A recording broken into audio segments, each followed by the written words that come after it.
There is a country where, in the far north, the sun sets in late November and does not rise again for 52 days. Where people sit in 90-degree heat and then roll in the snow on purpose, for pleasure, and where a wallet dropped on the street is, according to one famous experiment, almost guaranteed to come home. 11 of the 12 planted in the capital were returned. This is Finland, measured for 8 consecutive years as the happiest country on earth. And here is the first strange thing you learn on its silent, spotless streets. No Finn will tell you they are happy. Suggest it, and they will look at you with mild concern, possibly recommend a sauna. The country that tops the happiness rankings does not smile at strangers, does not do small talk, and spends its long winter in the dark without complaint. Which raises the question this whole journey exists to answer. What exactly did the Finns figure out, and why does it look so little like what the rest of the world calls happiness? The lakes deserve their own sentence, because they organise the Finnish soul. From the air, the country's centre is more water than land, a shattered mirror of islands and channels where families have kept the same wooden cottages for generations, reachable by rowboat, defended from renovation with genuine passion. The national dream is not a bigger house, it is a smaller one, farther from the road, closer to the water, with smoke rising from the sauna chimney at dusk. On the map, Finland is Europe's quiet attic, wedged between Sweden and Russia, a third of it stretching north of the Arctic Circle.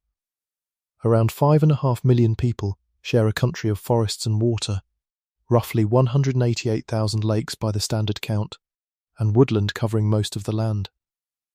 From the air, Finland is not a country with forests. It is a forest with a country hidden inside it. The defining force here is not terrain. Finland is mostly flat, it is light. In summer, the sun barely bothers to set.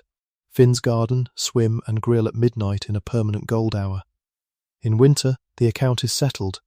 Helsinki's December days shrink to a few grey hours. And in the far north, in villages like Utsjoki, the sun goes down in late November and stays down for 52 straight days. The Finns have a word for that sunless season, calmus. What they do not have is panic about it. Schools run. Skiers glide under headlamps through blue twilight. Cafes glow. The polar night is not treated as an emergency. It is furniture, rearranged around, lived with, even loved for its strange indigo beauty. A people cannot negotiate with darkness the way you negotiate with a neighbour. You can only decide who you are going to be inside it. And who the Finns became inside it was forged by a history that gave them very little else to work with. Finland spent roughly 600 years as the eastern province of Sweden, then a century as a Grand Duchy of the Russian Tsar. It has been a sovereign country only since 1917, younger than some of its own libraries. The national identity did not come from empire or conquest, it came from surviving between them. The defining test arrived in the winter of 1939, when the Soviet Union invaded with overwhelming force. In temperatures that dropped past -40, vastly outnumbered Finnish troops on skis held off one of the largest armies on earth for over 3 months in what became the Winter War. Finland lost territory, but kept its independence, its system, and its story. Ask what powered that defence, and Finns will give you one untranslatable word: sisu. Sisu is not courage exactly, and not optimism at all. It is a quiet, jaw-set endurance that begins precisely where ordinary persistence gives up, the national art of continuing anyway. The same trait that held a front line in 1939 shows up today in a pensioner swimming through a hole in lake ice, or a teenager cycling to school through sleet without comment. The other inheritance from those hard centuries is radical: trust as infrastructure. A small, poor, threatened nation could not afford internal suspicion, so it built institutions everyone could lean on, and in the decades after the war, that principle was poured into concrete: schools, hospitals, libraries, a welfare state assembled by a country that had nothing, precisely because it had nothing. That is the machinery under the happiness ranking. And you can see it working best in the smallest, strangest object the Finnish state produces: a cardboard box. The trust shows up in places statistics rarely visit.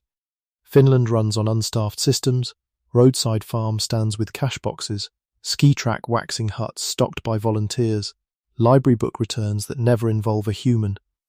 Lost mittens are impaled on fence posts by strangers, climbing the fence day by day until reclaimed, a national folk ritual of honesty so common it has its own visual grammar. Employers rarely count sick days suspiciously. The state assumes citizens tell the truth on forms and audits lightly. Economists call this low-friction living and price its value in billions, an entire national overhead of suspicion, guards, receipts, verifications that Finland simply does not pay. Since 1938, every expectant mother in Finland has received a package from the state. Clothes, a snowsuit, books, supplies, packed in a sturdy cardboard box with a small mattress in the bottom. The box itself becomes the baby's first bed. Rich or poor, nearly every Finn begins life sleeping in the same state-issued cardboard cot. It is difficult to design a better symbol of the national idea. Everyone starts at the same line. The idea scales all the way up. School is free through university, including, famously, warm school lunches for every child since the 1940s. Finnish schools assign little homework, start formal education late, and still post some of the strongest learning results in the Western world. A system built on trusting teachers rather than testing them. Healthcare bills do not bankrupt families. Public libraries are palaces. Helsinki's flagship, Udi, lends not just books but sewing machines, instruments and recording studios. Daily honesty is the return on all that invested trust.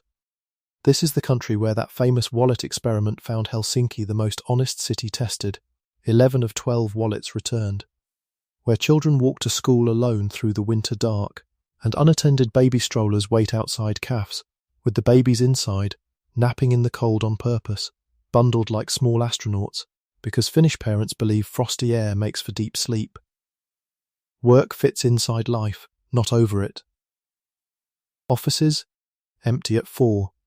Summer cottages, 500,000 of them by the lakes, swallow the nation every July, where CEOs and plumbers alike chop wood, swim, and refuse to check email with equal conviction. And no description of the Finnish day survives without the sauna. There are roughly 3 million of them for 5.5 million people, more saunas than cars. About 90% of Finns take one at least weekly. Apartment buildings have them, Parliament has one. Even the Finnish embassy abroad tends to hide one somewhere. The protocol never varies. Heat until thoughts stop, then lake, sea, or snow. Repeat until human again. The sauna is where this famously silent nation actually talks, stripped, literally, of every rank and title. Trust, equality, silence, heat. It sounds less like a lifestyle than a philosophy, and in the darkest weeks of the year, it becomes exactly that. Watch a Finnish bus stop in winter and you will see the national character diagrammed. A line of citizens standing 2 meters apart, in silence, in falling snow, each politely pretending the others do not exist. Foreign comedians have built careers on the image. Finns share the jokes themselves. The most popular local comic strips lampoon exactly this horror of small talk, and then go home unbothered, because the distance was never coldness. It is a form of respect so deep it looks like absence. I will not waste your attention, and you will not waste mine. The silence has an architecture of exceptions, and knowing them is knowing Finland. The sauna is one, conversation flows there, stripped of titles. The summer cottage is another, where the same silent commuter becomes a talkative host with sausages and beer by the lake. And crisis is the third, when something actually matters, a neighbour's illness, a stranded car at -20, the reserve vanishes instantly and completely. Finns describe their social contract in exactly those terms. We do not perform friendliness. We perform reliability. The world's happiness researchers, tabulating trust scores, have effectively been measuring that performance for 8 years running. Here is the cultural puzzle at the heart of Finland. The happiest country on earth has no word for the performance of happiness. Small talk barely exists in Finnish life. Silence in company is not awkward here. it is respectful. A Finnish proverb advises that a word is worth taking seriously, chatter is not. Foreigners read the quiet faces on a Helsinki tram as gloom. Finns read them as peace. No one is performing anything at anyone. Because what the happiness ranking actually measures is not joy or laughter. It is life evaluation, people scoring, on a ladder from 0 to 10, how solid their life stands. Finns score high, not because they are elated, but because the floor holds. The school will be good. The hospital will take you. The neighbour will return the wallet. Contentment, in the Finnish version, is the absence of dread, happiness as reliability, not fireworks. The culture reinforces it with small rituals of enoughness. Coffee, consumed here in world-leading quantities, punctuates every gathering. The sacred kavatauko, the coffee break, is written into labour agreements. In the depth of Karmos, candles burn in every window. February brings children sledding down every slope on plastic mats, and everyone, regardless of age, monitors the ice thickness, reports the way other nations monitor sports scores. And once a year the mask of silence slips gloriously. At midsummer, the whole country migrates to the lakes. Bonfires burn on every shore under a sun that never sets, and the quietest people in Europe sing until morning, which, in June, never technically arrives. A nation this attuned to its seasons was never going to treat nature as a backdrop. In Finland, the forest is closer to a family member. The forest is also the national pantry, and autumn proves it. Finns pick tens of millions of kilos of berries each year, lingonberries, bilberries, cloudberries from the bogs, most of it for home freezers, jam, and juice that carries families through the dark months. Mushroom literacy is a mainstream adult skill. Pharmacies post identification charts. Schools take children foraging as curriculum. None of this is survivalism or fashion. It is the unbroken habit of a people who were poor within living memory and never saw a reason to let the skills lapse. The freezer full of self-picked berries is, in its quiet way, as Finnish as the sauna, proof that comfort here was gathered, not purchased. Finnish law encodes a relationship with nature that startles visitors, jokamia henoikius. Everyone's right. Anyone may walk, ski, camp, pick berries and mushrooms on any land, private or not, so long as homes are respected and no harm is done. The forest, whoever holds the deed, belongs to everyone's feet, and Finns use that right like a prescription. Autumn empties towns into the woods for lingonberries and chanterelles. Winter grooms thousands of kilometres of ski tracks, lit for the dark months. Summer means the cottage, no running water, an outhouse, a wood-fired sauna, and perfect contentment, the deliberate practice of less. 1 lake per family. North of the Arctic Circle, the land opens into Lapland's fells, where the indigenous Smee people have herded reindeer for centuries, Europe's northernmost native culture, with its own languages and parliaments, still negotiating its place inside the Nordic model. Above those fells, on clear Karmos nights, the aurora unrolls green and violet over white silence. The darkness that supposedly makes this country miserable, producing the most beautiful light in the hemisphere. That is the Finnish secret hiding in plain sight. They never framed darkness as the enemy of a good life. It is simply one of the rooms in the house. But honesty requires the tour to enter the harder rooms too.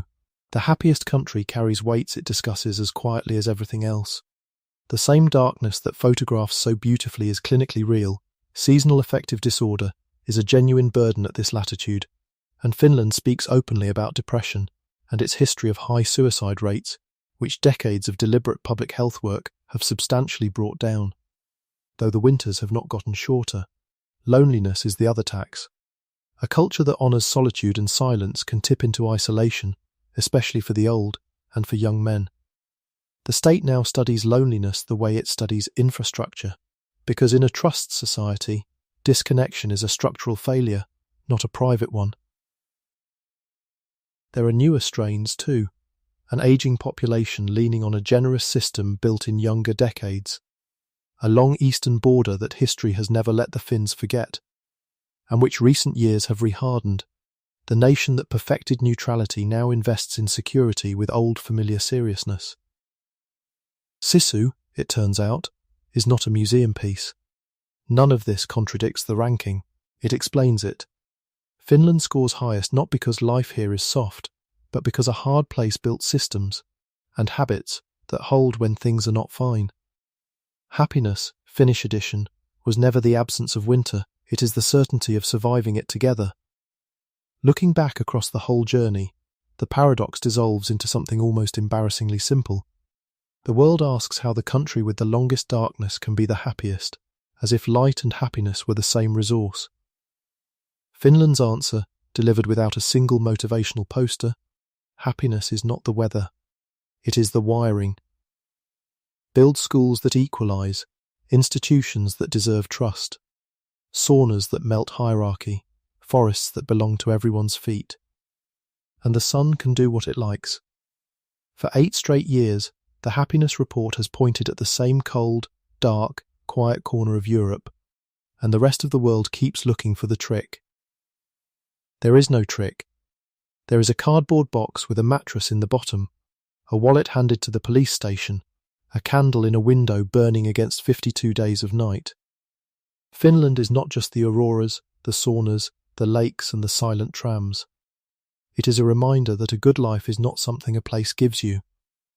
It is something a people decide to guarantee each other, and then keep guaranteeing, winter after winter, whether or not the sun shows up,